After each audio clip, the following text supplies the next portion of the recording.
সমাজে তখন নগরায়নের দিকে ঝোঁক। গ্রাম থেকে অর্থ উপার্জনের জন্য মানুষ নগরমুখী। রামচন্দ্র মুখোপাধ্যায়ও আর্থিক সচ্ছলতার জন্য কলকাতায় উপস্থিত হলেন। স্বামী কাজের খোঁজে শহরে গিয়েছেন, শ্যামাসুন্দরী তাই বাপের বাড়ি শিহরে। জয়রামবাটির কাছেই এই শিহর। সেখানে শ্যামাসুন্দরী দেবীর এক অদ্ভুত অভিজ্ঞতা হলো। একদিন অসুস্থ অবস্থায় অন্যান্য গ্রাম্য বধূর মতোই পুকুরের পাড়ে শৌচে গেছেন শ্যামাসুন্দরী দেবী। প্রায় সংজ্ঞাহীন অবস্থা। এমন সময় কুমোরদের পোয়ানের কাছে ঝনঝন শব্দে সচকিত হয়ে উঠলেন তিনি।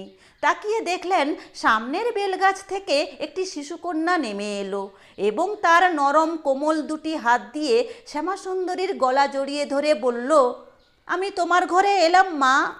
শ্যামাসুন্দরী সংজ্ঞাহীন হয়ে পড়লেন। জ্ঞান ফিরলে অনুভব করলেন ওই কচি মেয়েটি যেন তাঁর গর্ভে প্রবেশ করেছে।